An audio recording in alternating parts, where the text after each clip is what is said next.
Retrograde planets. How to handle the flood after the storm. Hi everyone, Alexis Brooks here from Higher Journeys, and I'm back with another episode of Conscious Commentary. A special episode of Conscious Commentary, I might add. Last week, I went on to my Facebook page where lots of the journeyers hang out, and I posed a question. Was getting ready to interview PMH Atwater, I would dare say, mentor. I've known her for many years, near-death experiencer and researcher in that field for years, as well as astrologer. Something had been really sort of gnawing at me, and I later found out have been perhaps gnawing at many of you. And it has to do with what she deemed to be a retrograde storm.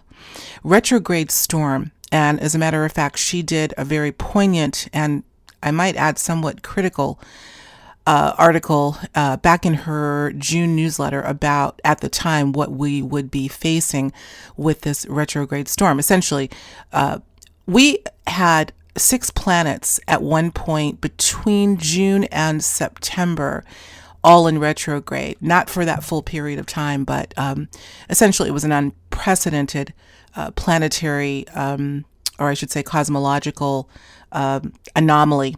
And so PMH had written about it, and it just stuck with me because it was quite daunting if what she was surmising about what would be coming beginning June 26th and ending September 6th would be pretty heavy. Well, we're well past that, as we know. We're moving swiftly into the middle part of October. And I had been feeling, still am, to be honest with you, some of the effects that she had brought up, which I clearly felt during the retrograde storm. Feelings of angst, a sense of foreboding, sadness that seemed unwarranted, all sorts of extreme emotions. And so I put a feeler out to you all out there and got a lot of feedback. As a matter of fact, if you recall, I did a conscious commentary episode on what I am calling retrosynchronicity in the middle of the retrograde storm. I'll make sure to have a link to that if you haven't heard it, which basically was my little journey during this period and noticing a very, very distinct emotional upheaval, I would say, along with some great things as well that happened during the summer, but it was kind of sort of all in there. And I had really been curious as to what the origin of it, according to PMH's retrograde storm, kind of spells it out. In fact, I'm going to read a little bit of that to you. But the fact that these effects have been lingering was still gnawing at me. And so, just to cut to the chase, this is a special episode of Conscious Commentary because what I decided to do is dial my friend PMH up on the phone, on Skype as it were, and ask her what the heck is going on. So she graciously and at the very last minute said, sure, I'll see what I can answer for you and for those in the Higher Journeys audience as to what's going on. So without further ado, we're going to get into it. This is going to be a longer than usual conscious commentary. I would call it sort of a synthesis of my typical format of conscious commentary and what I call more of a long form with a guest. So we're going to get into that right away. Let me start out by reading an excerpt from her newsletter on this retrograde storm. Again, that began June 26th of this year, 2018, and ended September 6th.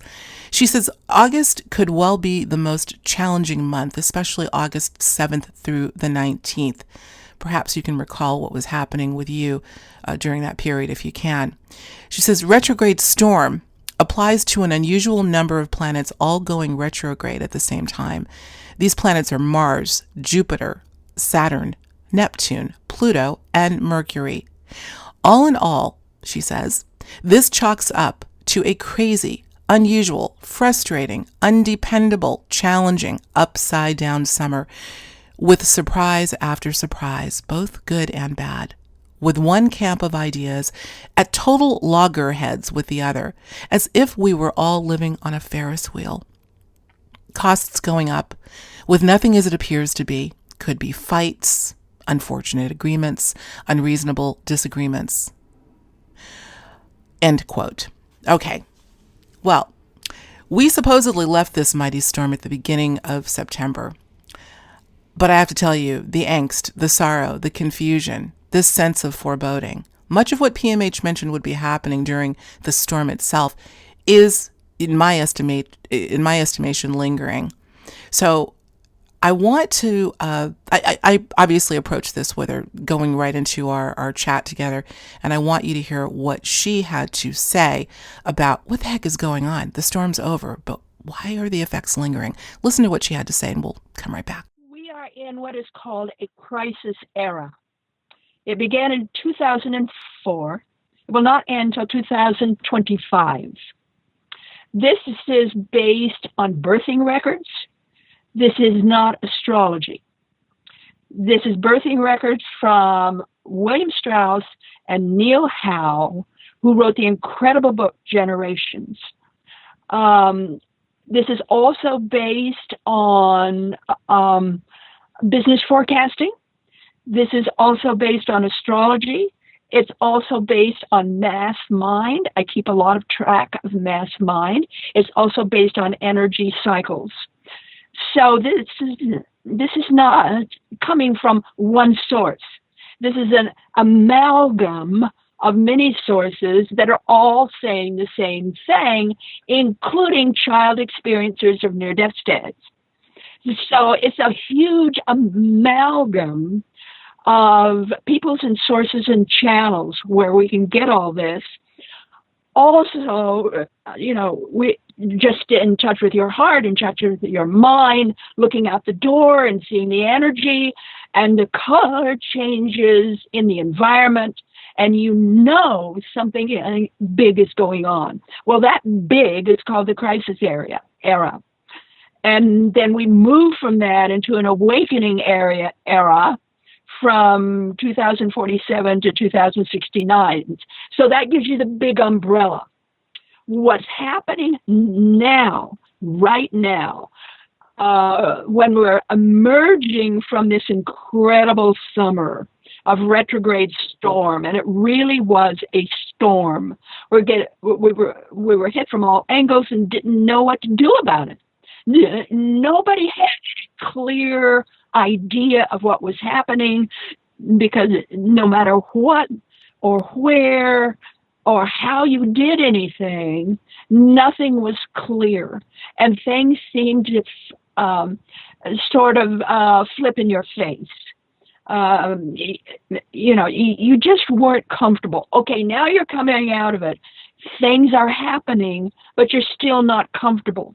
What's happening now is we are being pushed, shoved, or invited into different models or ways of thinking, different ways of operating, different ways of living in our own skin. You're seeing a lot more illness rising. You're seeing people in marriages being challenged in ways they were not challenged before.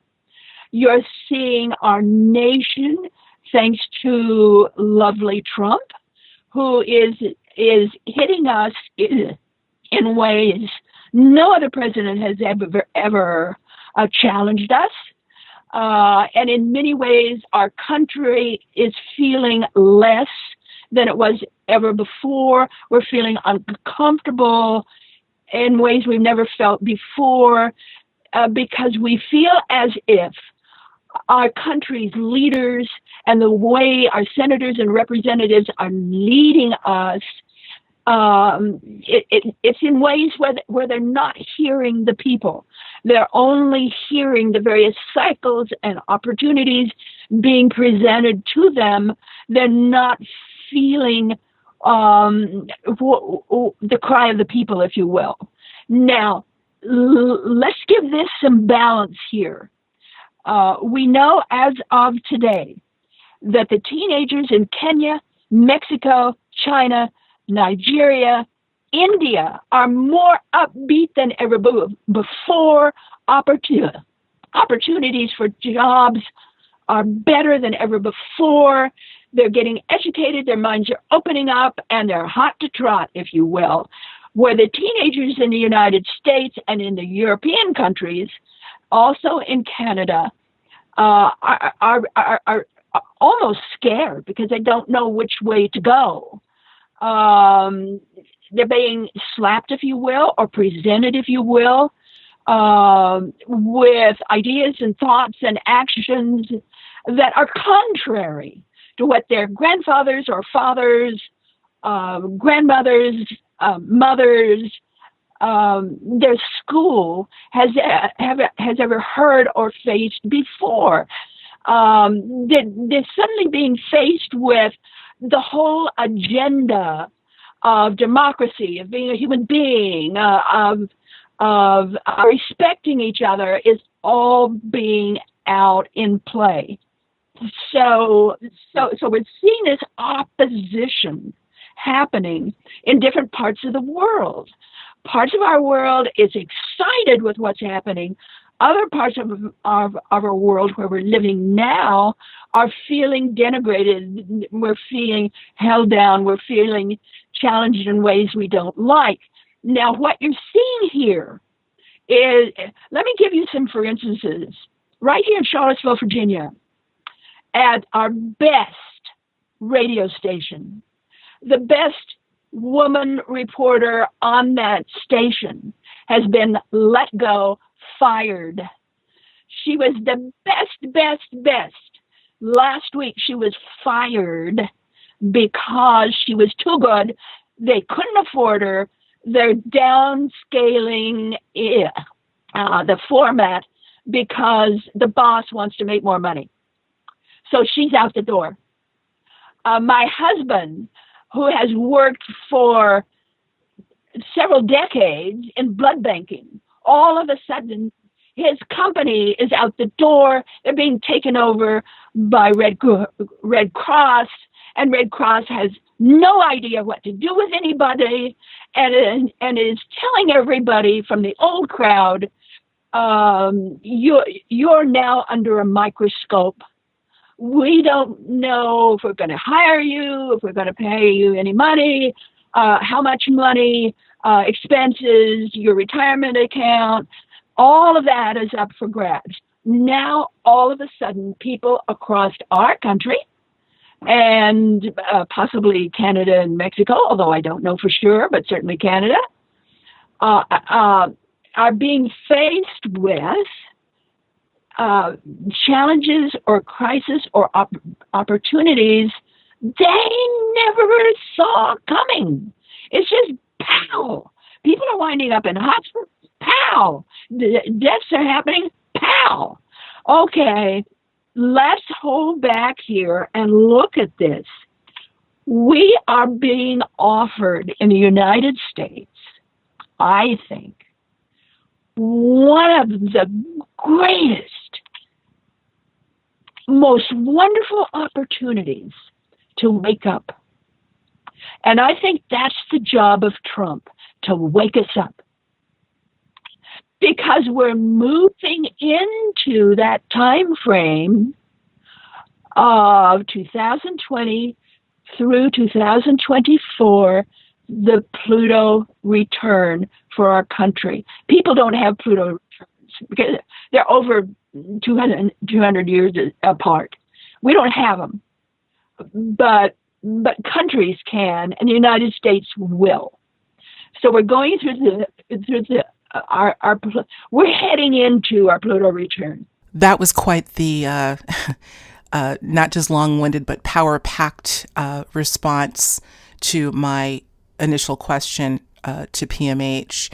Listen, before I go any further, I just want to remind anyone that left a question when I put the question out to you all on our Facebook page. We did get to post some of those questions to PMH, so I want you to stay tuned. This will be a little bit of an extended conscious commentary, but hang in there because I think she had some great answers to your questions.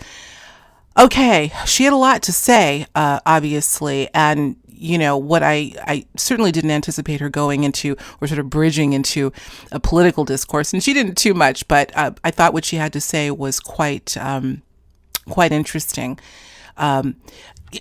in terms of looking at the macro and our political climate, and Trump, like him or hate him, who knows? Maybe he is there for a reason to help us, unbeknownst to him, wake up.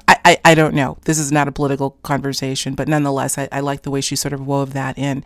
But, something she said, I think at the beginning of her comments was poignant. She says, quote, "We are being pushed, shoved, or invited to do things and behave in ways we've never done before." I love that. I think we should really take that in. She calls this a time of crisis and opportunity. And this is not an unfamiliar concept to me. I actually wrote about this in my book, Conscious Musings, back in 2014, in a chapter that I called "The Dichotomy of Consciousness and the Precipice of Change." You may have heard me talk about it before, because I think we're still in play from these sort of extremes that we're witnessing side by side. Let me read a short excerpt from that, and then we're going to get back to hearing from PMH from Dichotomy of Consciousness. I say, quote, "The fact that we have reached this dichotomy of consciousness may be a blessing in disguise, an opportunity to choose which side of the dichotomy we wish to be a part of, or better yet, to use our powers of transformation to blur the lines of opposites altogether. We ultimately have choice. We always have. Choice to live by status quo ideologies or not to conform at all. Choice to see and experience the wonder of life or feel as if we are a victim of it. Choice to adopt what we are told or choice to question it. Choice to stay the same or choice to change. Despite the grip of a fixed worldview, a maze of messages designed to inhibit our potential, a more fluid and dynamic tone is emerging, and once we choose to hear that tone, we will be able to look at the dichotomy in the rearview mirror and leave the polarities behind." That came to mind as I was listening to PMH's comments on this period that we're in. So I think, suffice it to say, even though I had been looking at this period of over the summer, this sort of retrograde storm, as a finite period of time, which it was, that perhaps the after effects would be finite as well. I suppose nothing is, everything is infinite. She really kind of went into a long view of what we're looking at here. So it looks as if this retrograde storm acted as a demarcation point in our human history. Not all bad at all. She also talked about Pluto return. I'm personally not familiar with what that denotes, what that means. Maybe some of you out there are. In fact, there was one person that we heard from in our Higher Journeys audience that posed the question about the status of Pluto in terms of the return, I believe. But I wanted her to explain just what a Pluto return means and the implications of this apparently rare cosmological aspect. Here's what she said. Listen to this. Depending on how fast the various planets move, we'll get a return. That is to say, a planet will go through its orbit and come back to the place where it was when you were born. So we get lots of Mercury returns, we get lots of Mars returns, and on up the line. But we don't get Pluto returns because its orbit is over 244 years. So we don't live that long. So we don't get them. But a country can get them because a country can live that long or longer. So it can get these Pluto returns. And a Pluto return is not like any of the other returns that we can get of the various planets coming back to that place where we were born. Certainly a Uranian return, Uranus return is a biggie, yes. But the Pluto return is above and beyond what the normal average mind can handle or understand or even give any attention to, because there's so much energy. Pluto, the the basic understanding of the energy of Pluto is this. It is the planet or the energy of extremism. There's no middles in Pluto. So if you're talking about the average Scorpio, which in astrology, the sign of Scorpio is ruled or influenced by Pluto. So we can look at Scorpios, if you will. The biggest challenge of any Scorpio is to learn forgiveness. To simply learn forgiveness and understanding. That's a big one for Scorpios. Okay, let's look in terms of a Pluto return. That big energy that will be swallowing up our country between 2020 and 2024. We're looking at an energy that is extremism, based on extremes.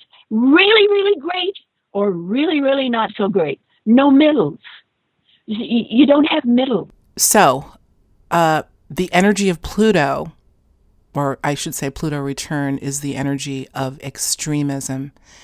I have to mention dichotomy again. No middle, as she said, one extreme or the other.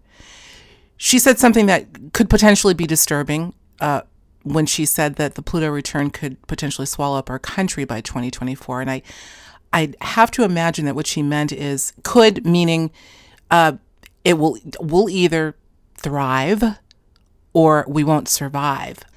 What did you all get from that? Very interesting.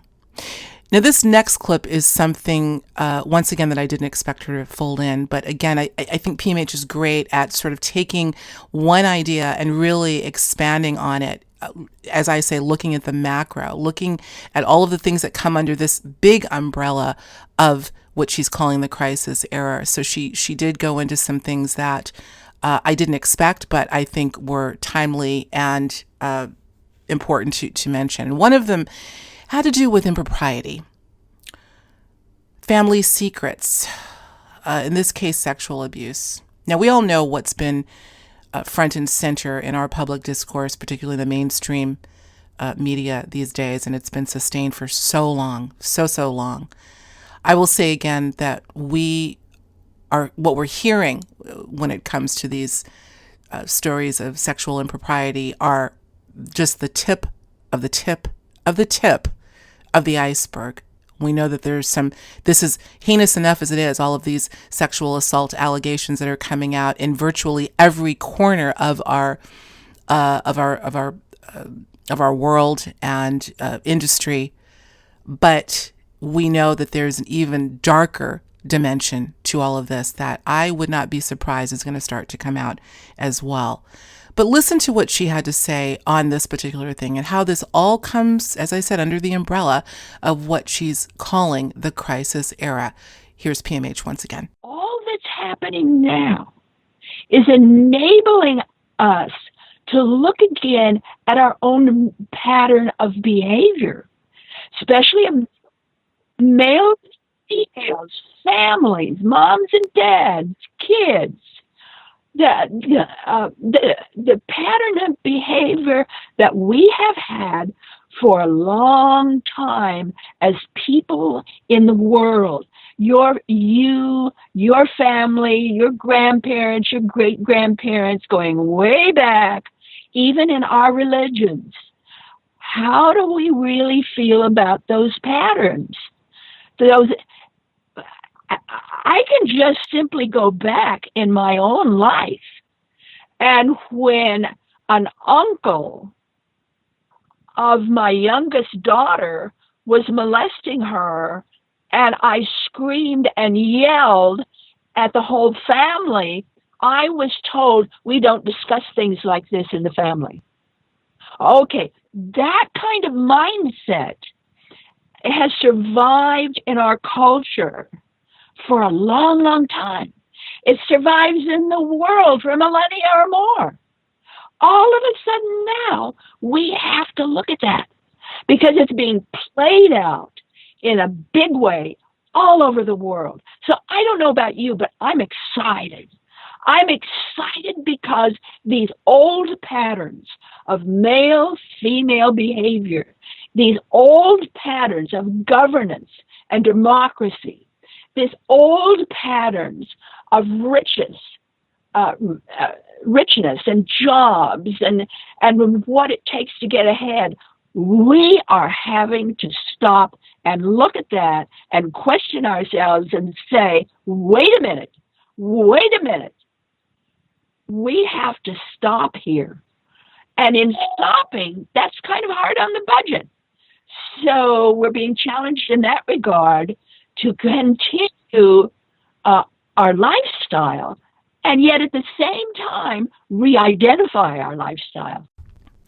That was an interesting comment that she made at the end, to continue our lifestyle if we so choose, but to re-identify it. You know, when she made mention, obviously the stories are coming out in droves about sexual misconduct. You know, I think those terms are even too light to use. Just absolute heinous behavior on the part of so many, some that we may know, some may be family members, but nonetheless coming out in excess these days. But it reminds me of when I was a child, my mom would always tell me stories. I remember she said to me once, Alexis, you know, back in the day when I was a child, I'll never forget, I went to school one day. My mom was pregnant with another child who unfortunately miscarried, but my mother went into the school and I guess told the class, or maybe told the teacher, and was actually scolded for saying such a thing. Imagine, she was scolded because my mother probably came to school excited, my mother's pregnant with another, I'm going to have a sister or a brother. And rather than exuberance and excitement, she was chastised. We don't talk about such things in school. We don't talk about how Uncle I don't know who molested little Kim. We don't talk about those things in the family. Re-identifying, changing the way we respond to things that have been going on, frankly, forever. So I found that to be quite poignant and very true. I want to read a comment.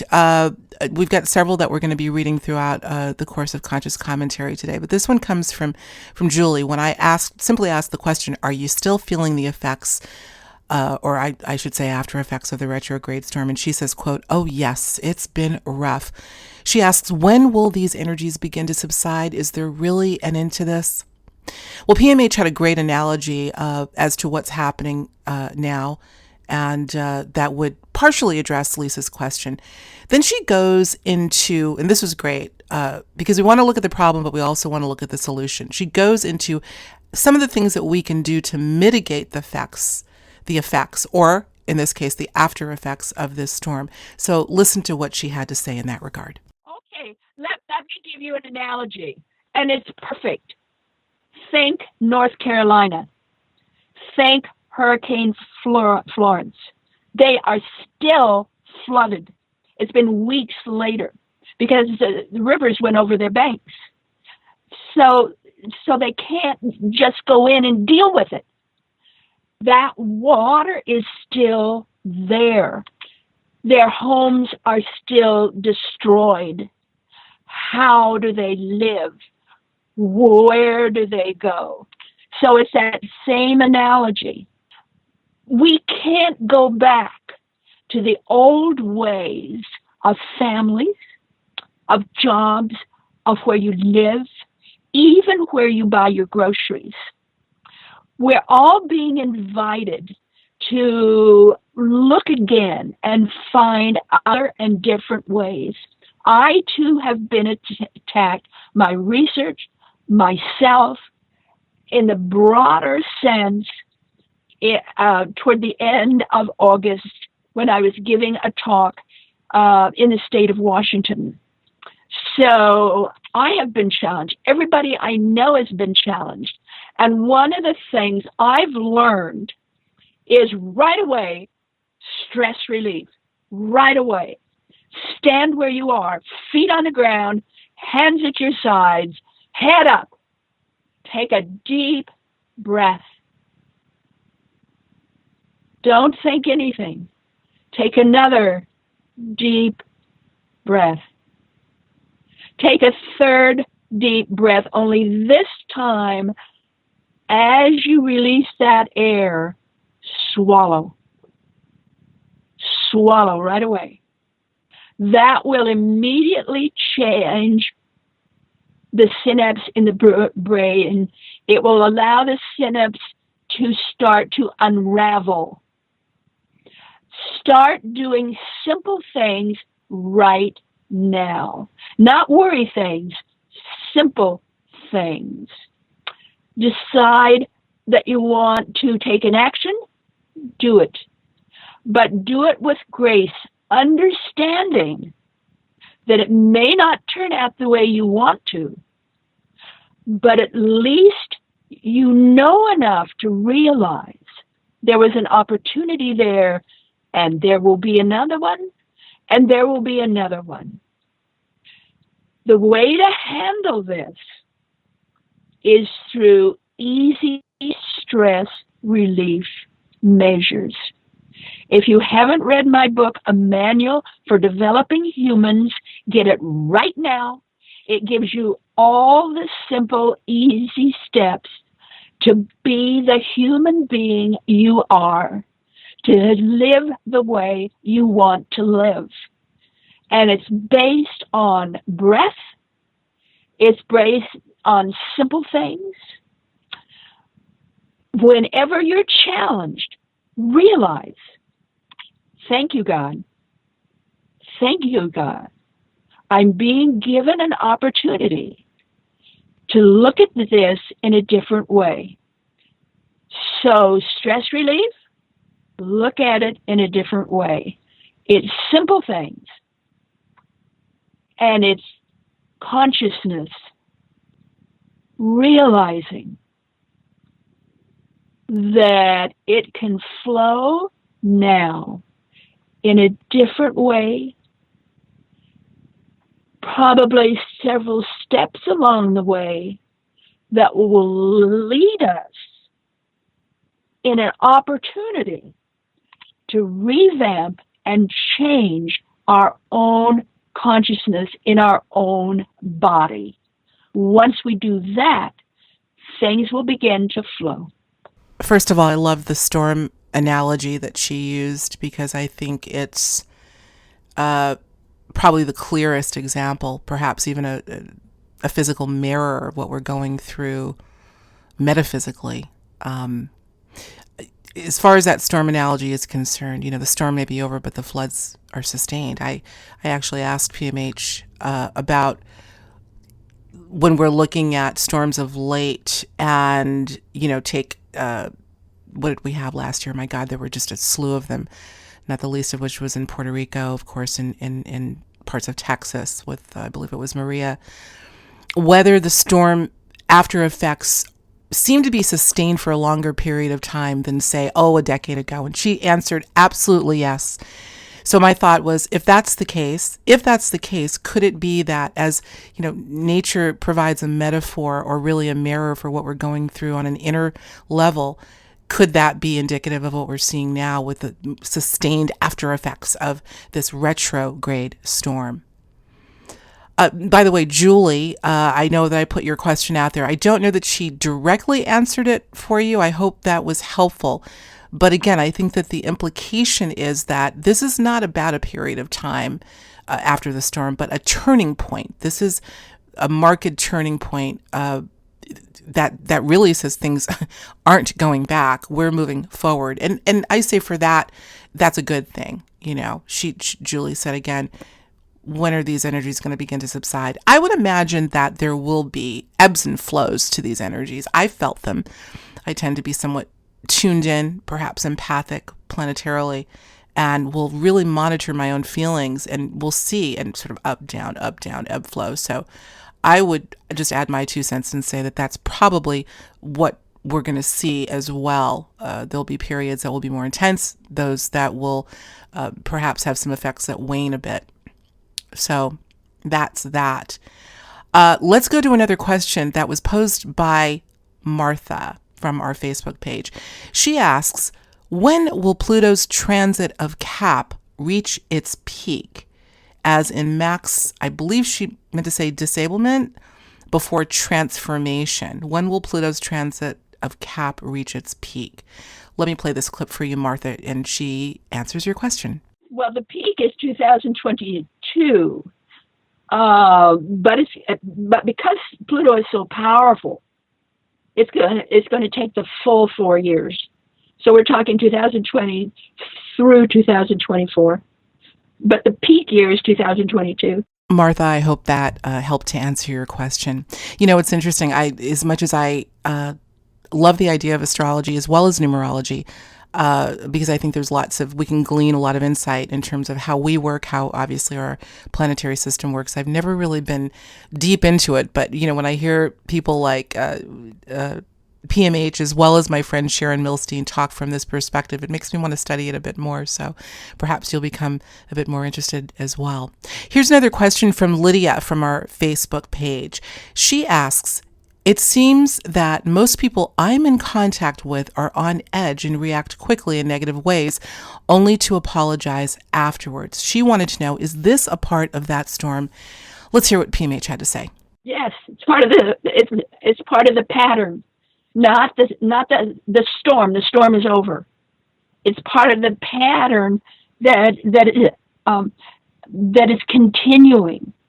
That is to say, Hurricane Florence is over, but North Carolina is still flooded. There's your example. It's part of the pattern. What do we do now? We lost our home. We lost our job. We lost part of our country, part of our state. North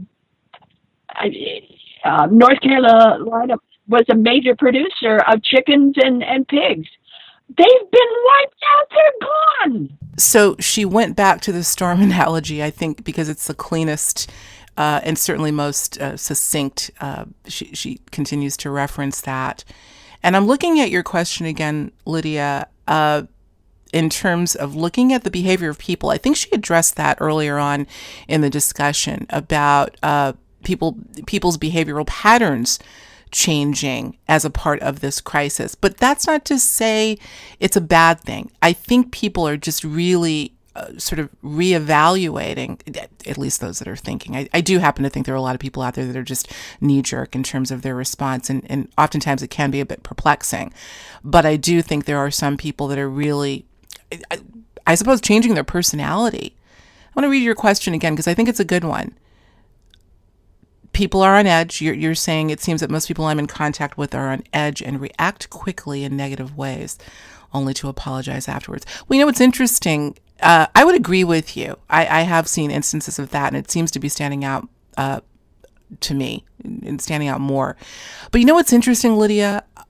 Have you noticed that with all of the things that are going on in our public discourse, brought through our mainstream media particularly, and all of the people that are being publicized for doing negative things and reacting quickly with, tweeting things that they, that get stomped on quickly because it was inappropriate, and they will invariably come back and apologize. Have you noticed that, guys?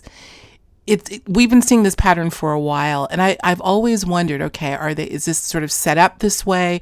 Or, I mean, you're doing these things, you may have said something that's politically incorrect. Maybe you were just being honest, which is something that is in short supply these days.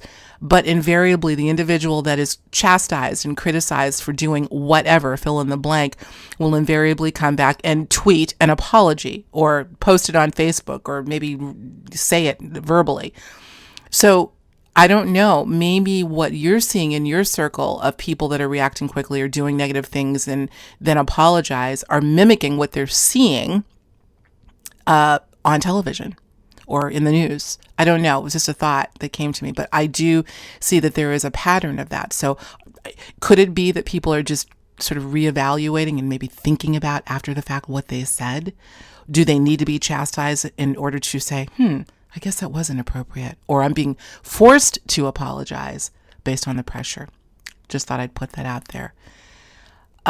Let's see. We have, I think, one more clip. This is a question that I had posed to her because I loved her her suggestion about simply breathing. Nothing new, but it's something that we don't do enough, do we? At least purposefully and consciously. The breathing. I believe she said breathe 3 times. And on the 3rd out breath, swallow. There's something about that process that she feels will be helpful in perhaps metabolizing and then ultimately getting rid of whatever it is that's stressing us out at the moment. That's my 2 cents on that. But I wanted her to bring up another method that I think would be helpful during these tumultuous, stormy, or after effects of the storm, this period of time. And so I brought up this idea of grounding or earthing, something that I think conceptually and even intellectually I think is a fantastic idea. I want to learn more about it. I've done it, really just being out in nature. But I wanted her to elaborate on that within the context of what we were talking about. So listen to this last clip, then I'll be back to close out this segment. Remember, we live on planet Earth. Planet Earth is an incredible healer. If you have a problem, get out the door, dear. Get out in nature. The Japanese call it greening. Get out with the trees and let them talk to you. Let them breathe through you. Get out near the rivers and the meadows and the gardens and even in a small home with your garden. Breathe with your flowers, breathe with your grass, walk across the soil. That will help you so much. Absolutely. So there you have it, folks. Words of wisdom from PMH Atwater.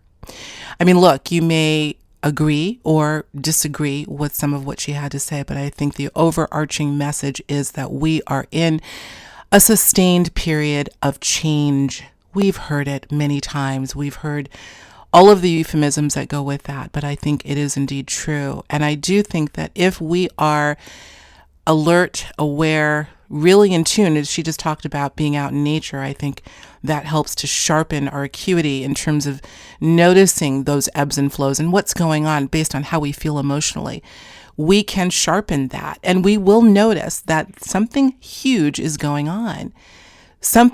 We are in the midst of extremes. We are in the midst of the dichotomy.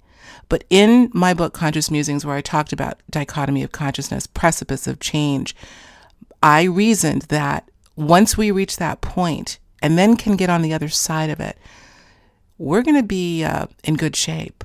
Let's get on the other side of it. So she talks about breathing, grounding, and thanking God. All of these things sound so simple, don't they? They sound so simple as compared to a time, or this time I should say, that we find ourselves in, with the exact opposite complexity. Doing these simple things to mitigate the effects of something so complex. But you know what? There are those extremes again, right?